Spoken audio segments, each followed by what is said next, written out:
Welcome, all of you, and I will hand over right now to Mr. Hanif for opening remarks. Thank you so much. Thank you so much, Ms. Caroline Lombardo, and distinguished speakers, dear participants. Let me welcome you to this launch event for the United Nations Handbook on Carbon Taxation for Developing Countries, produced by the UN Tax Committee. And UNDESA is delighted to host you this morning. And for us, this is a very special occasion.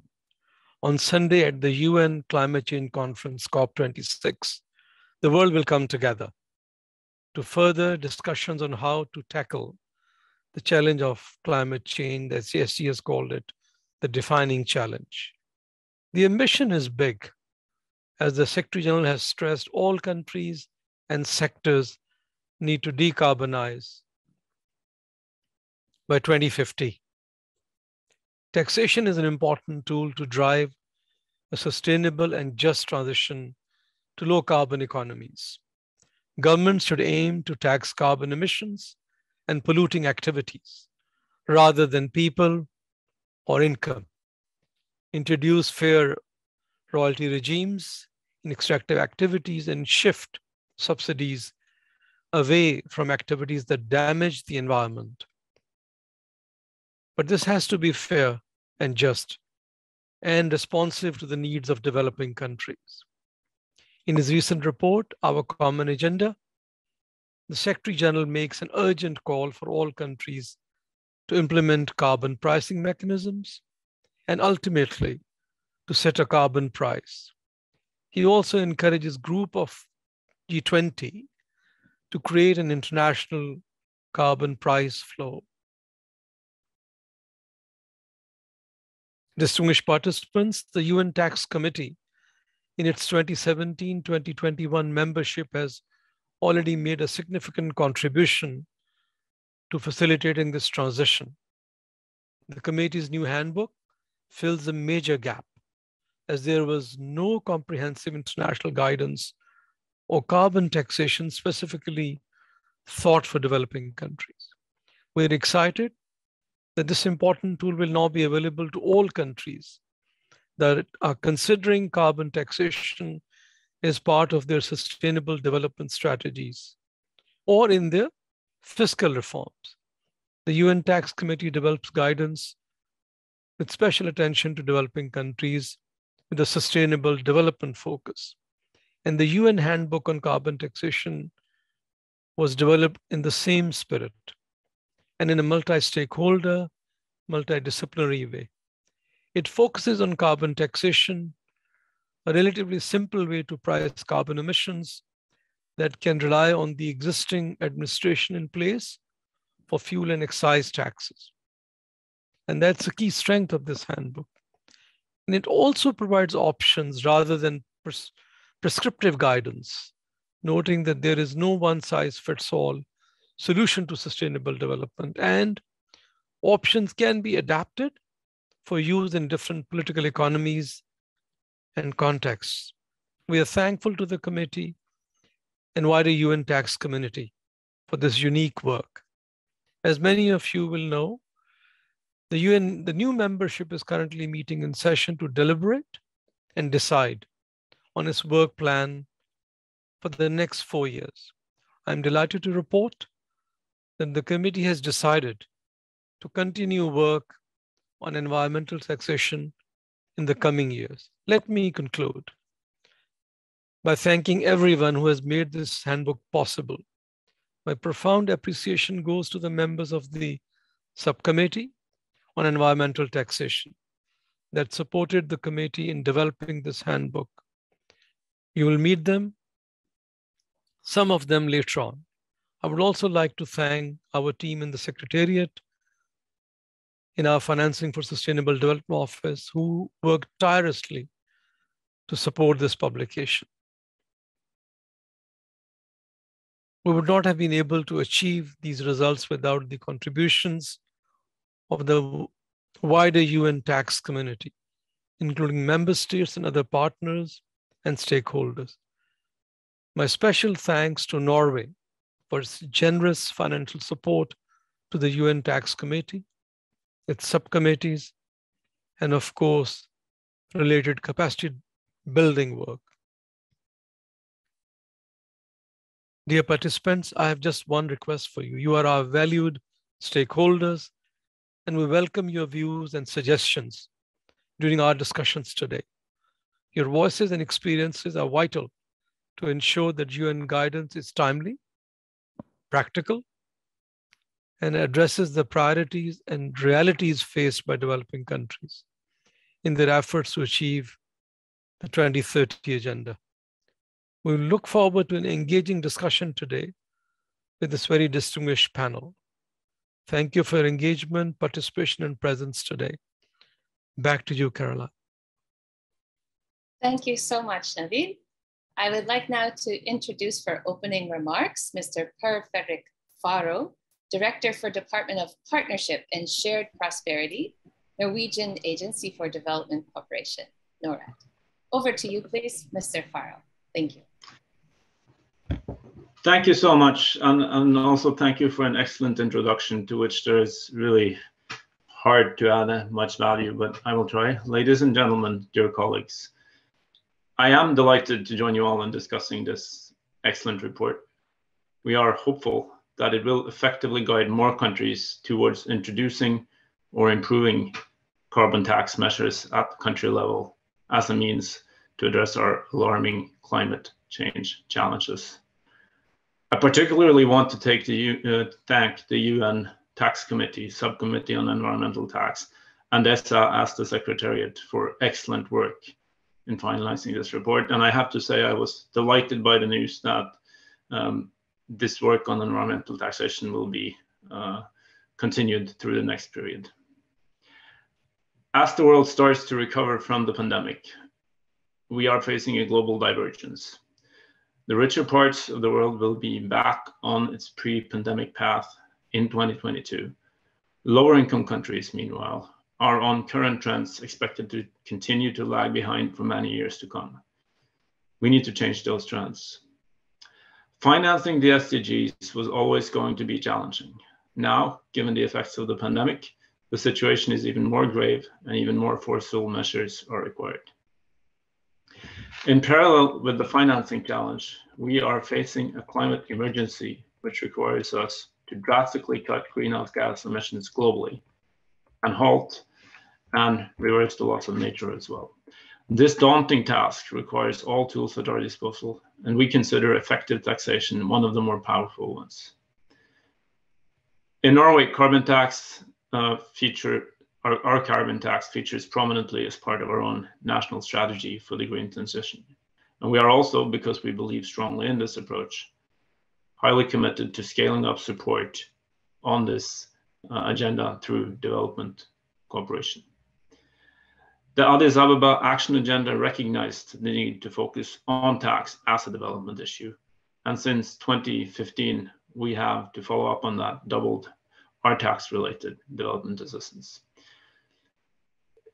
Our main channel for this is our Tax for Development program. And the program has evolved from treating taxation as a narrow technical issue to an ecosystem approach focusing on a broad range of stakeholders: tax administration, civil society, academia, and so on, all with specific and distinct roles to improve the tax system. Carbon taxes, well deployed, could be among our most powerful tools to deliver a broad range of benefits. They can have at least a triple dividend: reducing emissions, increasing government revenues, and improving public health through reduced air pollution. Properly tailored, they can also be redistributive and support the protection of nature, contributing to SDGs 14 and 15, as well as 30. Making this tool accessible and useful to all categories of countries is thus critical from a global SDG delivery standpoint. The two topics brought together at this event, taxes and climate change, are both global issues. Both, however, also need to be considered through a national lens for us to take effective action. How each state chooses to tax its citizens and redistribute that income is at the heart of sovereignty, and it is also a fundamentally political tool. Therefore, everything we do in this space needs to be acutely sensitive to and tailor-made to be helpful under specific national circumstances. The report we are discussing here today certainly emphasizes these points.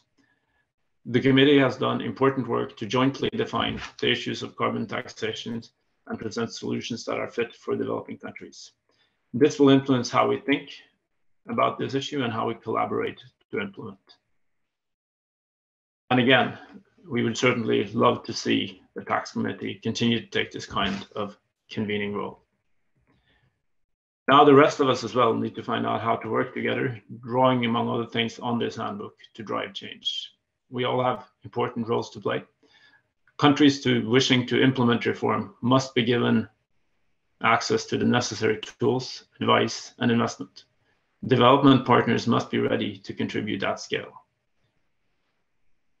We have a global responsibility to reach the 1.5-degree target, and climate taxes are a necessary part of the policy reform agenda needed to make this happen.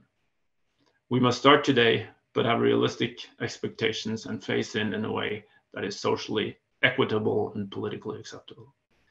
A government that wants to make sustainable changes need to be committed and have the trust of its citizens. Green taxes must fit in the broader fiscal and green policy reform agenda. Ensuring that the burdens of green taxations are seen as equitable and that there is a visible and credible plan to use the distribution of the proceeds to drive equity incomes is indispensable.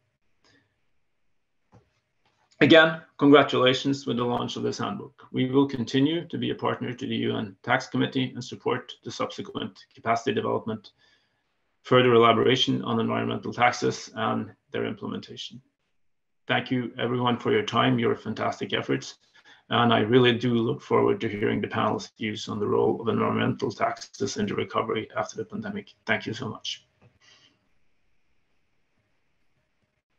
Thank you, Mr. Farrell, for your kind words and your very thought-provoking opening remarks. I would like to hand over now to Ms. Natalia Atias-Balmora, the former coordinator of the committee's subcommittee on environmental taxation issues. Natalia will officially launch the handbook and then take us into the panel discussion for this event. Over to you, please, Natalia. Thank you, Caroline, and good morning, good afternoon to all of you. Well, distinguished speakers and dear participants, I am honored to be here today to officially, I would say, relaunch the United Nations Handbook on Carbon Taxation for Developing Countries. And I said relaunch because the handbook was launched on October 7 along the other 6 new publications of the UN Tax Committee by the former co-chairs of the committee, Mrs. Carmen Peters and Mr. Eric Mensa. But it was only made available in the web a few hours ago after completing the editing process. And so my colleagues at the Secretariat will post, the link in the chat to the publication, and I encourage all of you to look at that. Well, and for this relaunch, we will have 3 very distinguished panelists who will discuss the role of carbon taxation in the combat of climate change and its contribution to the recovery from the COVID-19 crisis, as well as how the handbook on carbon taxation can help countries, especially, but not exclusively in the developing world, in the design and implementation of a carbon tax as a measure to help them reach their decarbonization and other sustainable development objectives. The panel discussion will be followed by a Q&A session, and I invite all the participants to post the comments and questions in the Q&A chat box, which will be monitored to ensure that all the questions are properly addressed during the discussion. Before introducing our panelists, I would like to say a few words about the handbook itself and about the process for producing it, which I think tells a lot about the character of the handbook. When the UN Tax Committee of Experts decided 4 years ago to do for the first time specific work on environmental taxation, and was confronted to an important array of fiscal measures that could be used for combating climate change, it decided to first focus on carbon taxation because of its documented effectiveness in achieving the climate objectives the measure pursues, and the relative ease to design and implement such a measure.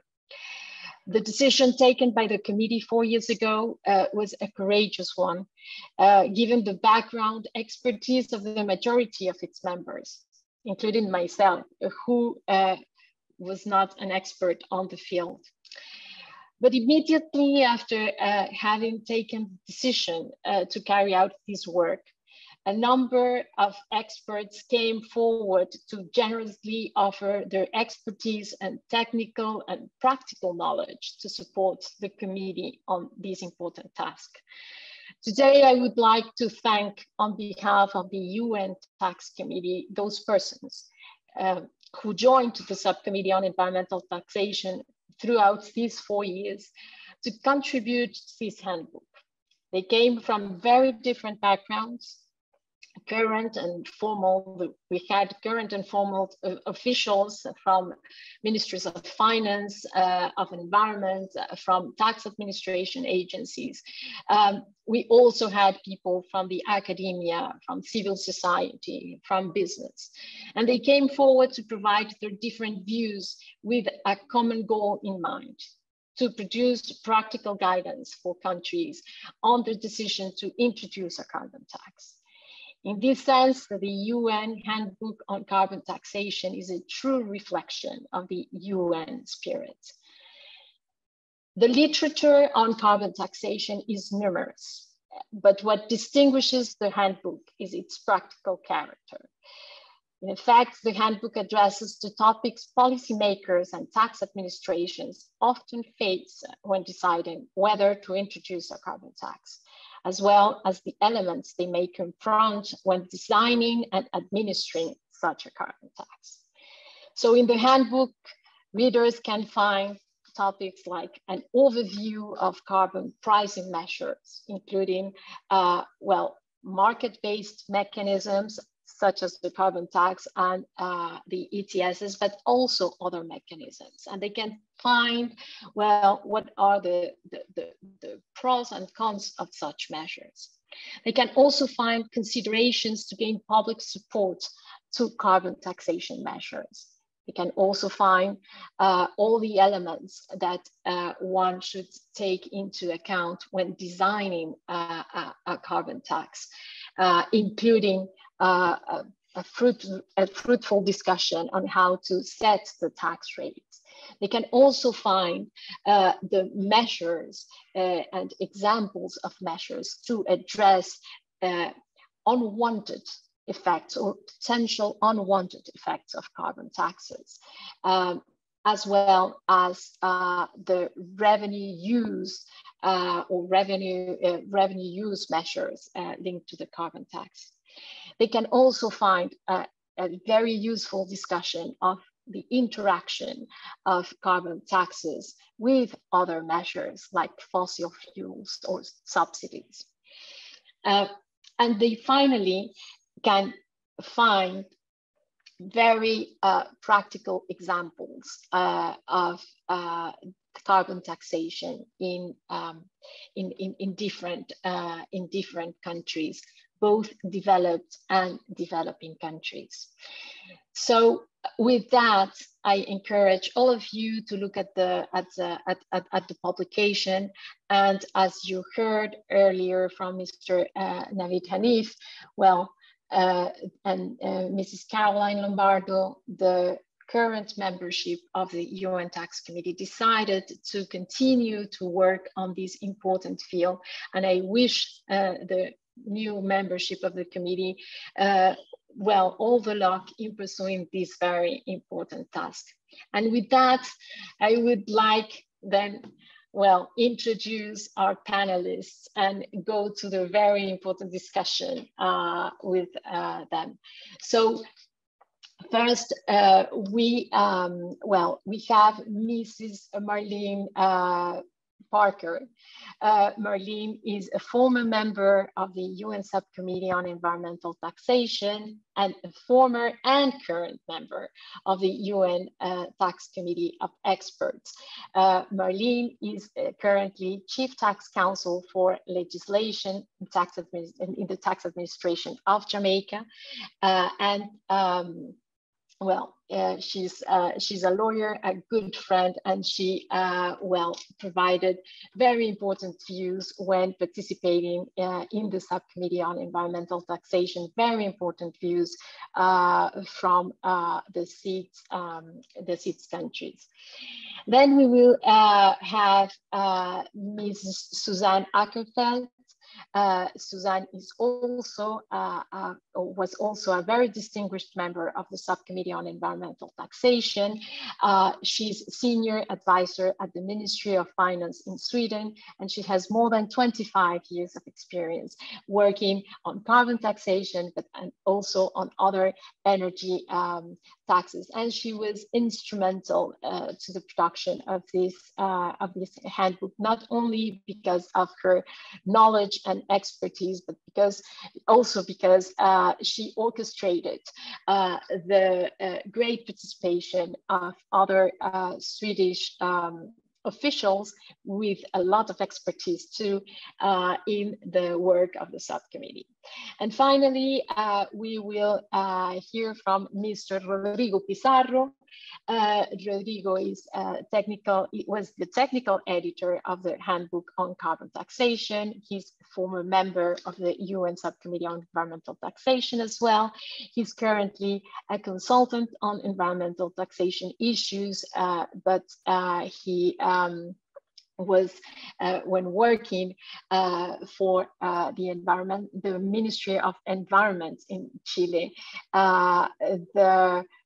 I would say author of the Chilean carbon tax and the Chilean tax reform on environmental issues. So with that, I would like to, start our discussion.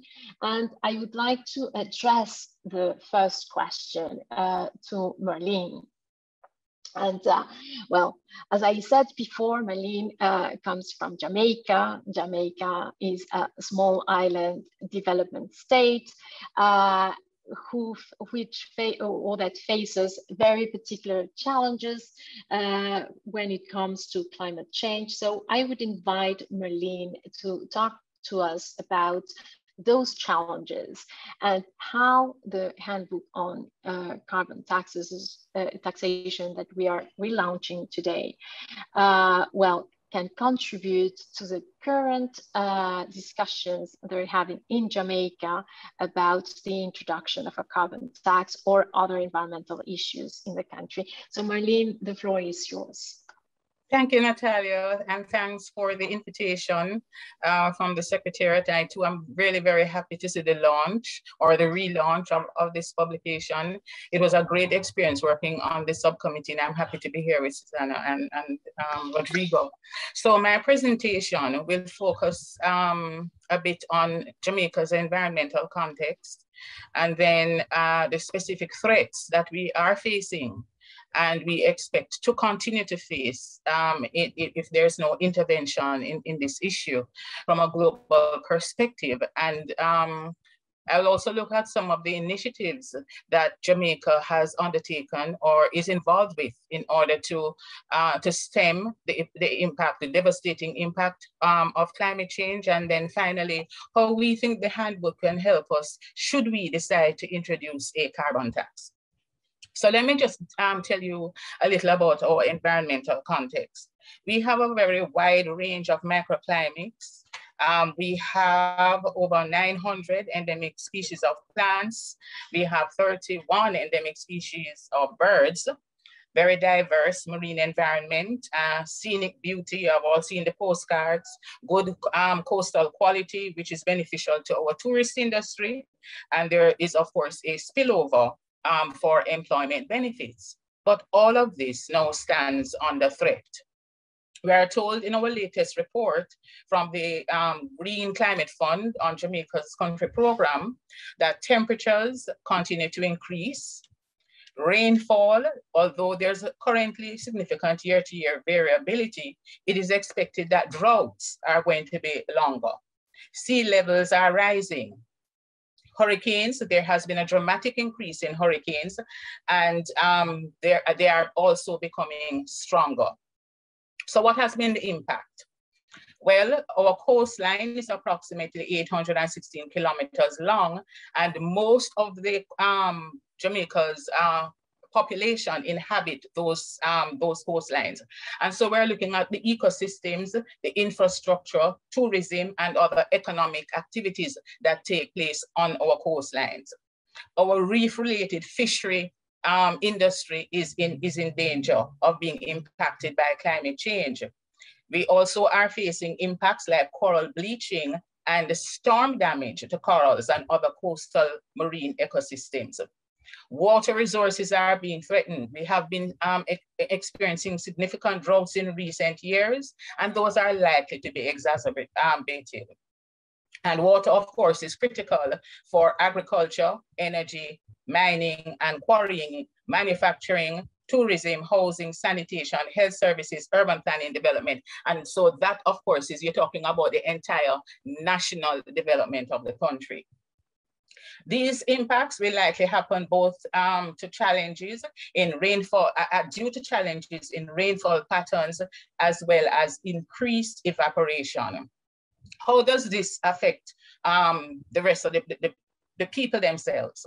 Well, 82% of the Jamaican population, as I said, live on the coastline, and 70% of our major industries are there. In terms of what we have had to pay as a result of hurricane damage, between 2000 and 2017, we had to pay out $984.23 million US, which reflected 1.3% of the GDP due to hurricane damage. We have had significant damage to our coastal zone as well. Agriculture is impacted, as I said before, with soil fertility loss, increase in pests, supply chain challenges, and of course, waterborne diseases, which then impact health. The tourism industry, of course, is also impacted, and there is extensive erosion of the coast and rising sea levels. And so, and the list goes on. Now, the most vulnerable among our people are the ones who are impacted. And so because of the agriculture being impacted, the tourism industry being impacted, these are heavy employers of Jamaicans. It therefore really results in an increase in poverty. And as I speak, I'm sure you can see all the different goals. So if we are talking about sustainable development goals of zero poverty, hunger, waterborne diseases, land above sea, land below sea, all of these are at risk in terms of Jamaica's achievement of the SDGs. The Jamaica Climate Report has also discovered that there is a significant gender impact in Jamaica as a result of climate change. Women represent 70% of the population living below the poverty line, and as such are likely to experience more suffering as a result of natural disasters. And as well as because of the fact that in our context, in the Jamaican context, there are a lot of households where women are the breadwinners raising children. And we have also had an impact in terms of schooling of children who then cannot go to school because of the poverty situation, or who have to help in terms of trying to make do of what has been left of agriculture in order to help to feed their families. So it has a very wide-ranging impact. And so from 2013, Jamaica started to take a very active role in terms of climate change. We have adopted a hybrid approach, And the key part of this approach is to ground the action, the approach towards climate change in the Jamaica's 2030 vision. So there is a national development plan, and the country's long-term sustainable development framework is going to be weaved into that plan. So it is a multi-stakeholder plan guided by the climate change policy framework. At the institutional level, we have mechanisms in place, and those mechanisms are aimed at mainstreaming the climate change considerations to support research, data collection, analysis, to facilitate and coordinate the national response. We have a climate change division, and the steer of the climate change approach and the policy development and the outreach is led by the Planning Institute of Jamaica. In terms of our regional involvement, we are a part of the Caribbean Community Climate Change Center, which coordinates for the region. And we are also a part of the Caribbean Regional Fisheries Mechanism. We are a part of what is known as the SIDS DOC, which is an initiative among the Alliance of Small Island States. We are a part of the Caribbean Center for Renewable Energy, and internationally, we are also a part of the Commonwealth Initiative, the GRULAC, which is the group of Latin American and Caribbean states. In terms of financing, we do have access to global financing. There's a special climate change adaptation fund, and we are also a part of the Forest Conservation Fund. We also, and that fund in particular carries out a debt for nature swap. So we are involved in that as well.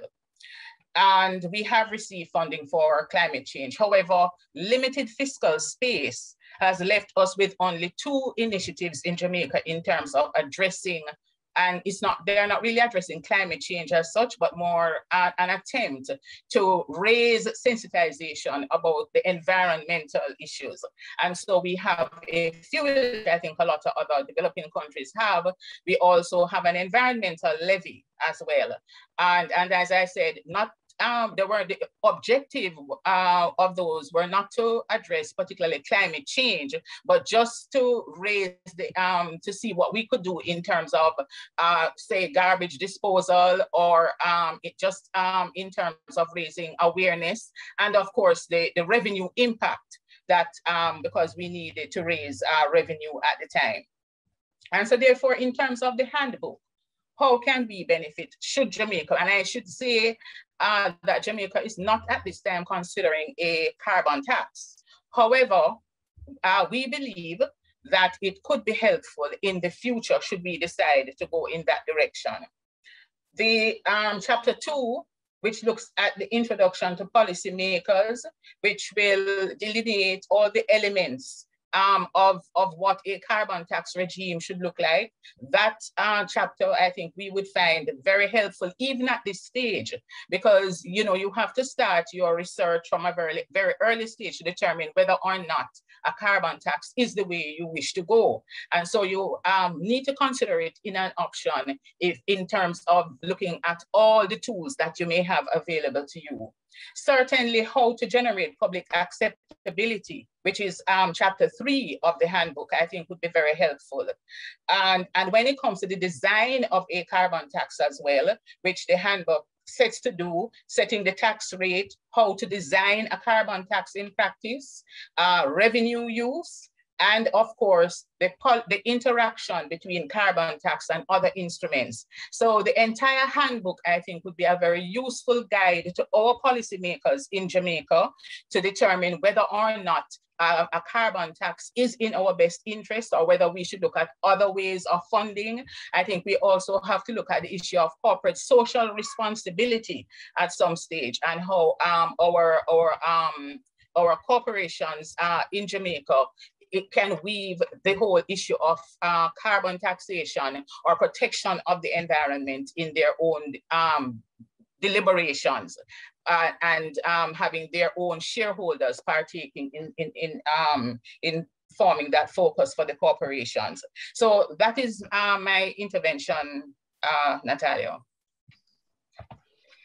Thank you, Marlene, and thank you for all well, those insights. I think, well, it's important to bear in mind that countries are in different stages of not only of development, but face or are in or have different contexts. And so Marlene's intervention is a very important one, because she just talked to us about the context of Jamaica, but I would say that's the same context of many small island development states, which face very different challenges and have different conditions than the ones other countries have or experience.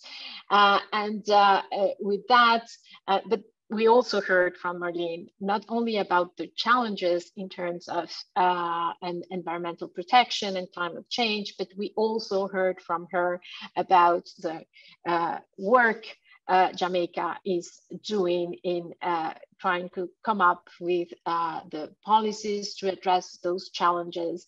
And they are not currently considering carbon tax, but they may in the future, and how the handbook would help the country to make that decision. And that's very encouraging. Now I will like to pass the floor to Suzanne, who comes from a country that implemented carbon tax many years ago, and a huge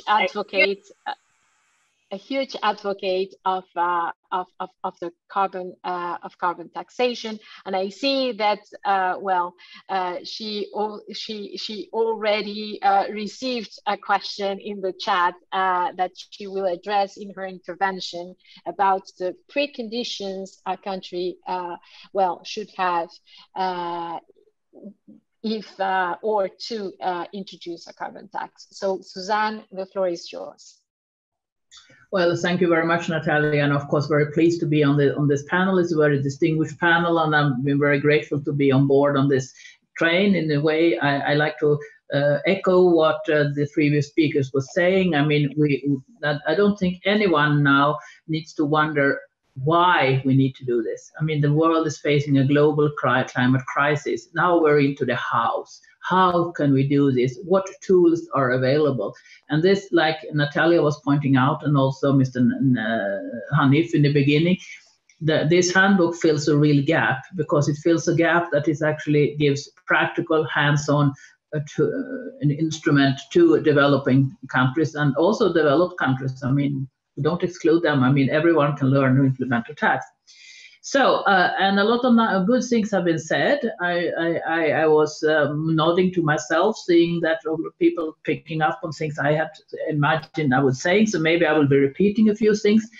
But first of all, I'd like to say that you may wonder why I'm sitting here. I'm someone from a developed country. You may say that, okay, this was all good for you. You could do it so easily, so and so on. But I would say that the basic design of carbon taxation, they have several elements and they are the same. Wherever you go in the world, if you go to Jamaica, if you go to Chile, if you go to India, if you go to Sweden, Norway, they are the same, because there are some elements that can be used.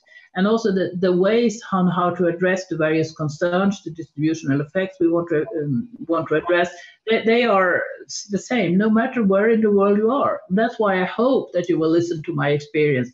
I've been working with carbon taxation in Sweden for 27 years. I've been part of almost all this trip from the beginning.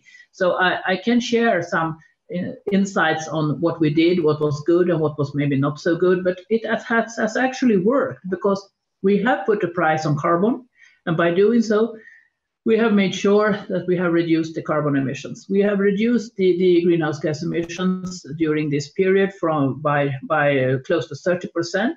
That's quite a lot. And we have still a good sound economy, because the GDP has raised by 84% during that period of time.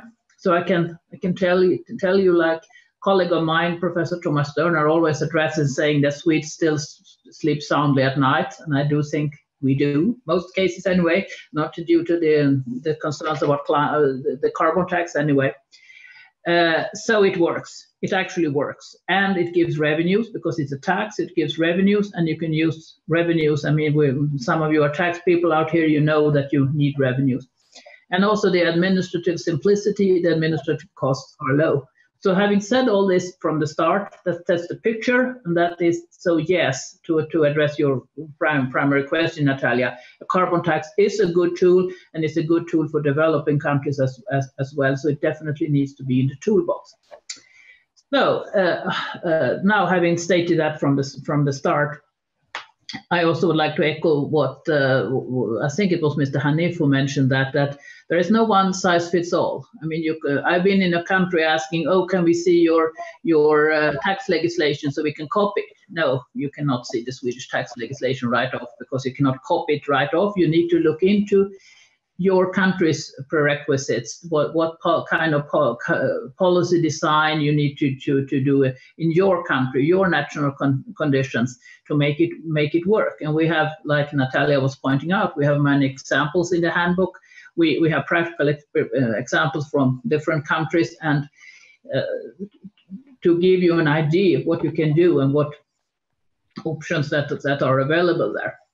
So a carbon tax, even if it's a very good tool, I realize it's a very good tool, it's not a magic wand. You can't put it up in the air and say, wow, everything will be solved, we don't have any more problems. No, but I'd like to see the carbon tax as the engine that really sets this green train going. I'd like to see the transition to the sustainable societies as a green train, and we all need to be on the green train, and we make sure that everyone is on that green train and that they understand why they need to be on the green train. Like Marlene was saying, we need to raise the public acceptance, the public concerns why we do this. So there's one important chapter in the handbook. I don't think Natalia mentioned it, but I think it's important. It's about the public acceptance, how you get public acceptance for this kind of measures and why we do it. It's an interesting chapter, and I hope you will enjoy reading it. So the public acceptance, how do you get that?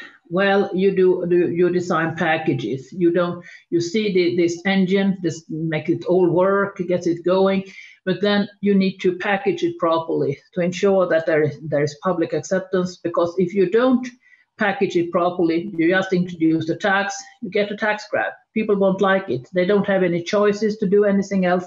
So you need to have to show that there is a policy packaging so it works. And that's why the revenue parts comes in, because a tax gives revenues to the governments, and the governments can use the revenues. And Marlene already had a lot of examples on how revenues can be used, and I think all countries can come up with their own ideas. What is important in one country may not be as important in the other one. So once again, the revenues can be used to make the options available, and do make sure whatever you do in your country, make sure that there are options available, because otherwise you will never get a public acceptance. I once had a state secretary in Sweden who kept saying, you have to explain why you're doing this. We have to explain it so that people out on the street understand. And I think that's a good solution to do it. I will take two examples from the Swedish arena, Swedish perspective. We don't do any real earmarking in Sweden. We don't say that all the carbon tax revenues should go to specific climate measures, but we do make an extensive use of complementary measures. We could have special grants on the expenditure side for certain time-limited projects or something. But the major issue that we introduced already when we introduced the tax in 1991 was that we had a two-level system. We introduced $30 per ton CO2, the general rate. We then had a lower level for industry, which was at that time $7 for industry. That was, of course, for competitive reasons, to ensure that industry should also have an incentive, but it was not as high as the other tax. So by having this higher level, which we stepwise raised, and we also raised the lower level, we have an indirect incentive effect to make sure that there were a lot of good effects on the households and service sectors, which had a higher level, but also on the industrial level. So it took us a long time to make these come together, to make them come together. We did it in 2018. So now we have the same high level for industry and and households and service companies. So it's $130 per ton. It's the highest carbon tax rate in the world. But as I said, we still have a prosperous society. That was one point I wanted to raise. The other point, which is important, is that we have focused a lot on developing the public transport system. So make sure that people don't use their private cars as much. So that's one thing that we're doing. So summing up, I realize my time is probably coming to an end because I'm talking too much as always. But it's an interesting subject. I can talk longer. But we started low and we did it stepwise. We raised the level over a number of years. We made sure we had options available, and we use a simple but still very effective model, because we do to make use of the existing administrative system that we had in force already in 1990. And I think most countries have. They have some kind of a tax applied on some fuels like gasoline or coal or something. So we calculate the tax rates on a carbon tax on the basis of average carbon content, but we levy them on the normal units that they are sold in, like liters for gasoline and tons for coal. And with this pricing, it gets the pricing right, because the more polluting fuels are taxed heavier, but the administration is simple, and that is sorry, that is a very good system because it works. And the tax authorities can then administer it because they are good at administering, checking goods like liters and so on, and they don't need to climb up the chimneys and measure the emissions. So that was briefly my part, and I would say a carbon tax is definitely something that should be in the toolbox, and to help us all reach the sustainable development goals, and so that we all around the world need to cooperate to make sure that we all are on track to reach our Paris commitments. And carbon pricing in any form, and then in the carbon tax is one good way. The carbon pricing can also be considered, is really instrumental in order to make sure that we reach those targets, and we need to make those reach those targets. So thank you, and I think I will leave to Natalia to introduce the next speaker. Thank you, Suzanne. Unfortunately, I won't have time to to highlight some of the very interesting points you made, because we are running out of time. But as you could see, this is a very exciting topic, and Suzanne is always excited about it, and it's always very good to hear at her examples and experience. I would now like to pass the floor to Rodrigo Pizarro. Rodrigo is also a huge advocate of carbon taxes, but as you will see, in Chile, they adopted a slightly different approach from the one that was adopted in Sweden. And he also comes from a developing country, but also has worked in other developing countries, so knows about the context of those countries. And the question would be, basically the same. How do you think, Rodrigo, that the UN Handbook could help developing countries in adopting the measure? Thank you, Rodrigo. Well, thank you very much, Natalia. For me, it's a pleasure and an honor to be here today. I have a brief slide. I hope Sylvia can put it up. As she does that, please let me recognize the work, especially of Natalia and Elena Belletti, who have been instrumental in allowing us to develop this handbook. And I don't know, perhaps it's, oh, there it is, thank you. So the work they've done as they've led this coordination process has been absolutely essential. So thank you very much for that. I will be very brief. I'm showing a very busy and complicated slide, but I don't want to dwell on it. Perhaps you can look at it in more detail afterwards. This is the process of which Chile implemented its carbon tax. And as you see on the left, the tax law was implemented in 2014, and it has a series of decisions that were made. on the tax rate and the CO2 tax approach. But as you see, those decisions on the actual tax rate are very limited. As you can see, as you move to the right, there was a series of decisions, implementations, regulatory regulations that were implemented in order to actually have the tax in place in a developing country.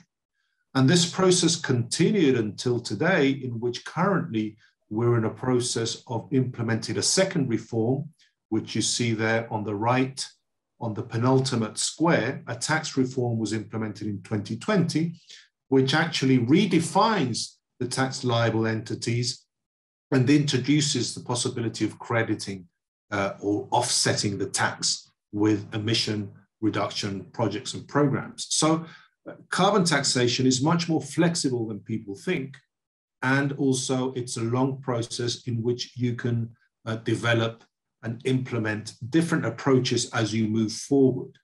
I think that's the main lesson that we should think about carbon taxation, that essentially it initiates a process rather than ends them. And there are various different avenues that are available to countries to make it more efficient and effective. In that context, as we in Chile, and certainly Sweden, as they developed their tax, when we went to the literature on carbon taxation, what we found is that most of the information or most of the literature is actually on the effectiveness or efficiency of carbon taxation as it compares with other policy instruments. There was not in one document or in any document much information on the actual implementation of carbon taxation, the regulatory approaches, the enforcement capabilities, the actual implementation. So for us, and I also believe for Sweden, it would have been incredibly important to have in one single document, in a simplified way, different approaches, decisions that have to be made, and on the implementation and administration of carbon taxation. So I think this is, without a doubt, the most important feature of this handbook. It is a do-it tool to help countries, once they've made the decision of carbon taxation, to implement it effectively.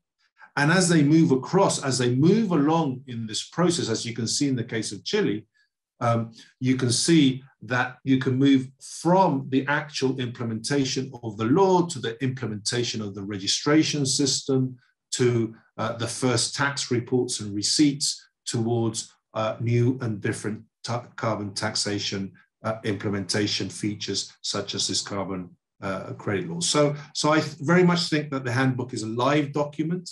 It's a first approach to think about how to implement this effectively, but also I envision as new countries, more countries, implement taxation, that we will have a second and a third edition with this common knowledge of how best to approach implementation, administration, and the different reforms that are possible in the context of this very important tool. So I'll stop there, thanking again very much the members of the subcommittee. I think the work that was carried out is not only important, but it will be essential for countries as they move forward with their tax reform implementation. And once again, thank UNDESA and the tax committee on the idea of implementing this and putting this forward. Thank you very much, Natalia. Thank you, Rodrigo. And well, first, I would like to inform all of us that we need to stop at 12:30 sharp, because well, there are other commitments from or the other participants have other commitments, and so we will need to be to stop at that time, no matter what. And I can limit a little bit our discussion. I mean, but we may have some time to address a couple of questions. So there is a question I think it would be, well, it would be interesting to hear from both Suzanne and Rodrigo on this, how to operationalize carbon tax on the ground in low-income countries. And this is a question, Dr. I'm hearing an echo, so I will let Suzanne, answer the question. Please, Suzanne. Okay, thank you. Well, of course, it's a matter of implementation. You can choose, but what the country could do, for example, is to leave it very high up in the distributional chain. You can have it on import. You can have it on import, or at the excavation site with coal, for example, and that would minimize the number of taxpayers. Like I know also in Colombia, you have some similar system like that. Or you can make it very simple system. You don't have any much exemptions. You can start low, and so I think definitely you can make use of the infrastructure you have in your country and really make it work, because most countries have some kind of a tax, some kind of an excise tax, or some tax of gasoline or coal or whatever. So over to you, Rodrigo, to continue that. Yes, I agree entirely with Suzanne. Carbon taxation is possible for low-income countries, without a doubt. And that's the purpose of the handbook, to show you that this is possible. It's not only possible in Sweden, but in many countries as well, in Chile, for example. And naturally, the other thing I think it's important that emerges from the handbook, which I tried to say, is that you don't have to have a very complex tax immediately. You can have a very simple tax, a very low tax, and then as you move forward in its implementation, as you saw in the case of Chile, that has many years of implementations, you can make it much more complex. So certainly I think that the first answer, the clear answer to the question is read the handbook.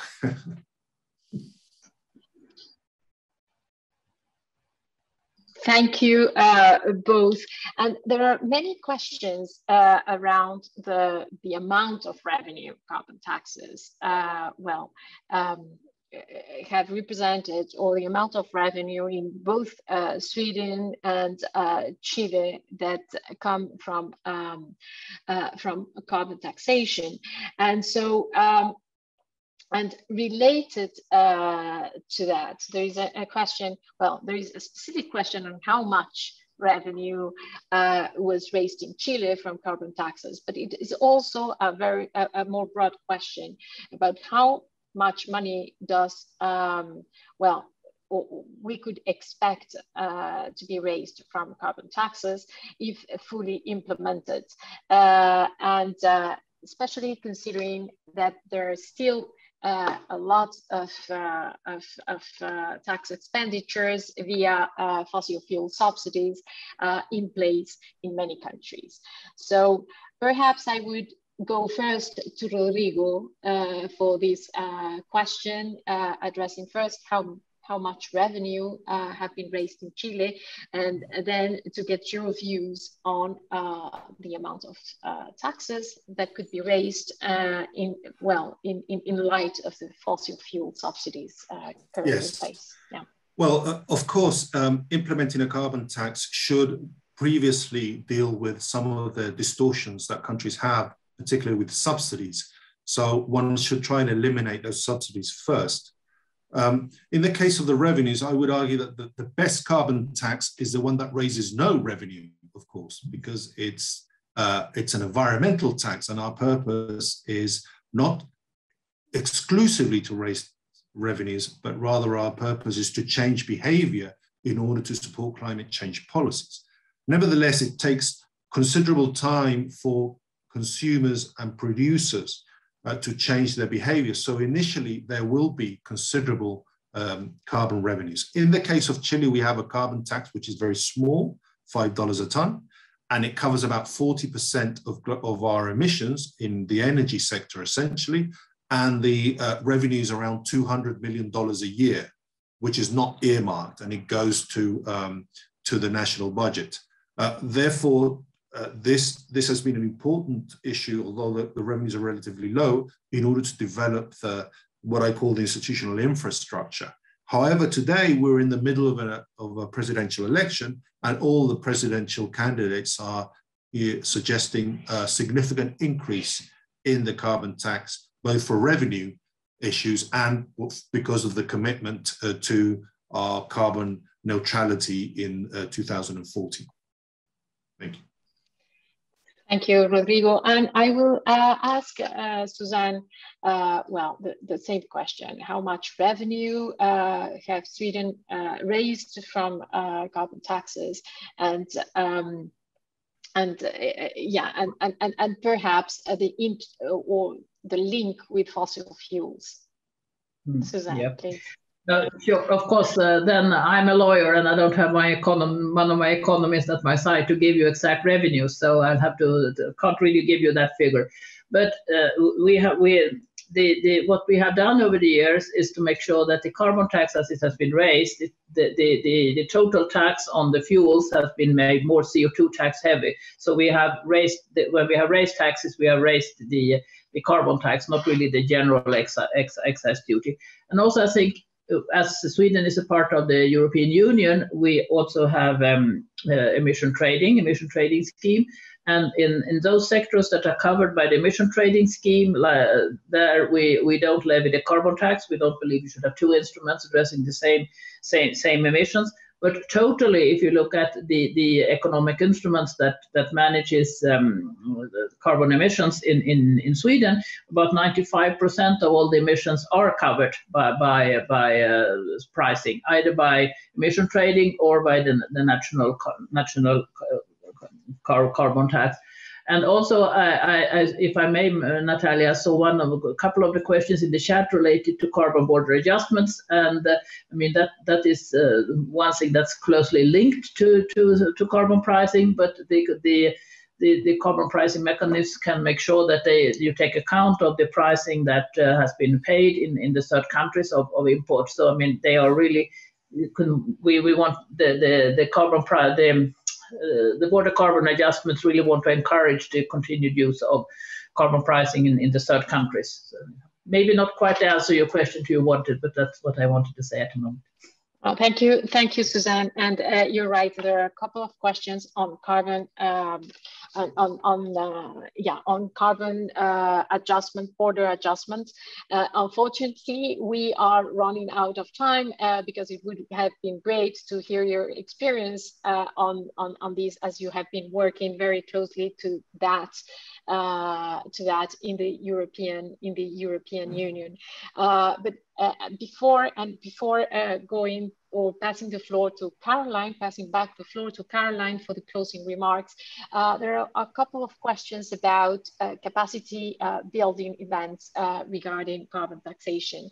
And we have had a couple of capacity development events in the past, a couple of workshops. The last one was in November last year, and it was on the first chapters of the handbook, or at least the chapters on the design and the administration. And we are planning to have another workshop on the other chapters of the handbook next year. So yes, FSDO and UNDESA and FSDO are working on those. So with that, I will pass the floor back to Caroline for the closing remarks. And I would, take the opportunity to thank the panelists and to thank all the participants for your attendance. Back to you, Caroline. Thank you so much, Natalia.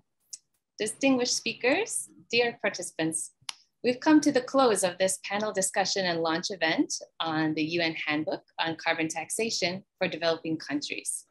Our opening speakers reminded us of the urgency for all governments to act effectively in the fight against climate change and in building more sustainable societies after the COVID-19 crisis.